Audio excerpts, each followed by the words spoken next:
မမေတို့အားလုံးမင်္ဂလာပါမမေတို့ကိုဒီဗီဒီယိုလေးတွေကနေကိုဝင်ဆောင်နေတဲ့နိုးတိုင်းမိခင်တွေအတွက်အာဟာရမျှတပြီးကျန်းမာရေးနဲ့ညီညွတ်စေတဲ့နေထိုင်စားသောက်မှုပုံစံတွေကိုမျှဝေပေးသွားမှာပဲဖြစ်ပါတယ်ပထမဦးဆုံးကိုဝင်ဆောင်ချိန်နဲ့နိုးတိုက်ချိန်တစ်လျှောက်လုံးမှာအာဟာရကဘယ်လိုမျိုးအရေးပါတယ်လဲဆိုတာကိုပြောပြသွားမှာဖြစ်ပါတယ်ကိုဝင်ဆောင်စဉ်နဲ့နိုးတိုက်စဉ်ကာလတွေမှာမိခင်ဟာမိမိကိုယ်ကိုဂရုစိုက်ဖို့လိုအပ်တယ်လို့အာဟာရမျှတပြီးကျန်းမာရေးနဲ့ညီညွတ်တဲ့အစားအစာတွေကိုတင်မျှတစွာစားသုံးဖို့လည်းလိုအပ်ပါတယ်။မတူညီတဲ့အစားအစာအုပ်စုတွေကနေအာဟာရရှိတဲ့အစားအစာအမျိုးမျိုးကိုတင်မျှတစွာစားသုံးခြင်းဖြင့်မိခင်နဲ့ကလေးအတွက်လုံလောက်တဲ့အာဟာရတွေကိုရရှိနိုင်မှာပဲဖြစ်ပါတယ်။ကိုဝင်ဆောင်မိခင်တွေကကိုဝင်စားရှိချိန်မှမွေးဖွားချိန်မိခင်တို့တိုက်ကျွေးချိန်တွေအထိကျန်းမာရေးနဲ့ညီညွတ်ပြီးအာဟာရရှိတဲ့အစားအစာတွေကိုလုံလောက်စွာစားသုံးပေးခြင်းဖြင့်တရေသားကြီးထွားဖွံ့ဖြိုးမှုကိုအထောက်အကူဖြစ်စေပါတယ်။မိခင်တို့ထုတ်လုပ်ရမှာအသုံးပြုရတဲ့အာဟာရဓာတ်တွေကိုလည်းလုံလောက်စွာရရှိစေနိုင်မှာပဲဖြစ်ပါတယ်။ဒီနေရာလေးကနေစပြီးတော့ကိုဝင်ဆောင်တဲ့နိုးတိုင်းမိခင်တွေအတွက်ကျန်းမာရေးနဲ့ညီညွတ်တဲ့နေထိုင်စားသောက်မှုပုံစံတွေကိုမျှဝေသွားမှာဖြစ်ပါတယ်။ကဲမမေတို့ရေကိုဝင်ဆောင်ချိန်နဲ့နိုးတိုက်ကျွေးချိန်တွေမှာဘလို့အစားအစာတွေကိုစားတောက်ရမလဲ။တစီတက်ကျွဲဝါတဲ့အစားအစာတွေတတိဝလံတွေအသားဓာတ်ပါဝင်တဲ့အစားအစာတွေအစိတ်အစံတွေဟင်းသီးဟင်းရွက်တွေနဲ့အစီအမျိုးမျိုးကဲ့သို့သောအစာအုပ်စု6အုပ်စုကအစားအစာအမျိုးအမယ်ဆုံးကိုတင်မျှတစွာနေစဉ်စားတောက်ပေးရပါမယ်။ကိုဝင်ဆောင်နေတဲ့နိုးတိုင်းမိခင်တွေအနေနဲ့အရေးကြီးတဲ့ဗီတာမင်နဲ့သတ္တုဓာတ်၄မျိုးဖြစ်တဲ့အိုင်အိုဒင်၊တန်ဓာတ်၊ဗီတာမင် B1 နဲ့ဗီတာမင် A ကျွဲဝတဲ့အစားအစာတွေကိုအလေးပေးစားတောက်ရပါမယ်။အုံနောက်ဖွံ့ဖြိုးစေရန်အိုင်အိုဒင်ဓာတ်ကျွဲဝတဲ့အိုင်အိုဒင်စာငါးပစွန်စားတဲ့ပင်လယ်စာအမျိုးမျိုးကိုစားသုံးပေးပါ။မိခင်နဲ့ကလေးသွေးလည်ပတ်မှုကောင်းမွန်စေဖို့အတွက်တန်တက်ကျွဲဝတဲ့အနီရောင်အသားတွေအသေးဥအမျိုးမျိုးပဲအမျိုးမျိုးတို့ကိုစားသုံးပေးနိုင်ပါတယ်။ချက်သားနဲ့အာယုံကြောများအားကောင်းစေဖို့အတွက်ကိုတော့ဗီတာမင် B1 ကျွဲဝတဲ့ဆန်လုံးညိုဟွက်သားပဲအမျိုးမျိုးအသားအသေးစတာတွေကိုစားသုံးပေးသင့်ပါတယ်။ကိုခံအားနဲ့အမြင်အာယုံအားကောင်းစေရန်တတိသားကြီးထွားဖွံ့ဖြိုးစေရန်အတွက်ဗီတာမင် A ကျွဲဝတဲ့အသေးအမျိုးမျိုးအဝါရောင်အနီရောင်အစိမ်းရောင်ရှိတဲ့အသီးအရွက်များဥအမျိုးမျိုးနဲ့နိုးထွက်ပစ္စည်းစားတဲ့အစားအသောက်တွေကိုအလေးထားစားတောက်တင်ပါတယ်။ထရိတ်ဆန်တွေကနေရတဲ့အသားဓာတ်တွေအပြင်ကျန်းမာရေးအတွက်အကျိုးကျေးဇူးများပြီးဈေးသက်သာတဲ့အပင်တွေကနေရတဲ့အသားဓာတ်တွေဖြစ်တဲ့ပဲမျိုးစုံ၊ပဲပြားတို့ဟုအစစ်အဆန်စတာတွေကိုလည်းရွေးချယ်စားတောက်နိုင်ပါတယ်။မိခင်နဲ့ကလေးအာဟာရကောင်းမွန်စေဖို့အတွက်တစ်ပတ်ကိုအနည်းဆုံး2ကြိမ်လောက်ငါးအမျိုးမျိုးကိုစားသုံးပေးဖို့လည်းတိုက်တွန်းချင်ပါတယ်။အစီအလုံးများတဲ့အသားတွေထက်အစီနဲတဲ့အသားတွေကိုသာရွေးချယ်စားသုံးသင့်ပါတယ်။အရေကုန်တဲ့အစီတွေကိုတော့ဖယ်ပြီးစားသုံးရပါမယ်။အရောင်သွေးစုံလင်တဲ့ဒေသထွက်ရာသီပေါ်ဟင်းသီးဟင်းရွက်တွေနဲ့သစ်သီးဝလံတွေကိုနေစဉ်စားသုံးသင့်ပါတယ်။မမေတို့ဟင်းချက်တဲ့အခါအရသာထူးကဲစေဖို့အချုံမုံ၊ကြက်သားမုံနဲ့ဟင်းခတ်မုတ်တွေကိုအသုံးပြုမဲ့အစားတဘာဝဟင်းခတ်အမွှေးကြိုင်တွေကိုအစားထိုးအသုံးပြုခြင်းဖြင့်ကျန်းမာရေးနဲ့လည်းညီညွတ်သလိုအစားအသောက်တွေရဲ့အရသာကိုလည်းပုံမကောင်းမွန်အောင်ချက်ပြုတ်လို့ရပါတယ်။ကျမတို့မြန်မာနိုင်ငံမှာအသုံးများတဲ့တဘာဝဟင်းခတ်အမွှေးကြိုင်တွေကတော့ပင်စိမ်၊ပူစီနံ၊ကရဝီရွက်၊ဂရုကောင်းမုံ၊ညိုတီမောင်၊ကြက်သွန်ဖြူ၊ကြက်သွန်နီ၊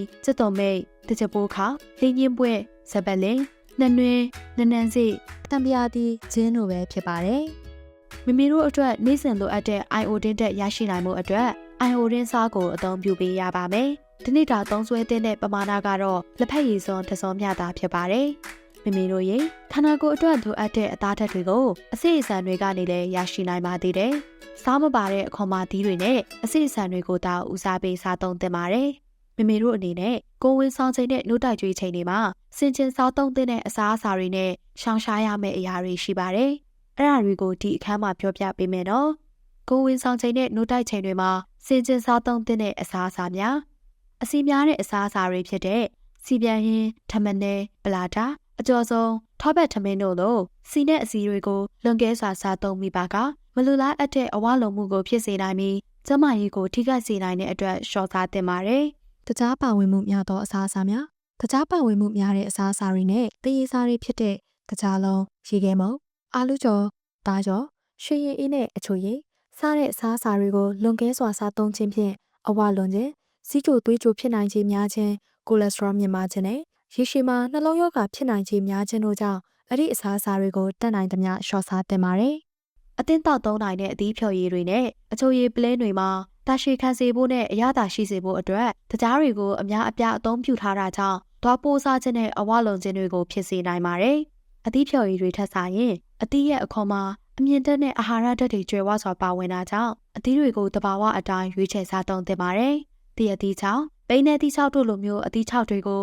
ချင့်ချိန်ပြီးစားသုံးနိုင်ပါတယ်။တကြားမပါဝင်တဲ့အသီးချောက်တွေကိုသာရွေးချယ်စားသုံးသင့်ပါတယ်။ စားပါဝင်မှုများသောအစားအစာများ ငါးငံပြားရည်ပဲငံပြားရည်အချို့မုံငါးရသားမုံကြက်သားမုံဟင်းသီးရွက်မုတ်တွေစတဲ့စားပါဝင်မှုများတဲ့အစားအစာတွေကိုဟင်းချက်တဲ့အခါတွေအစားအသောက်တွေစားသုံးတဲ့အခါတွေမှာရှော့ထည့်ပြီးစားသုံးပါ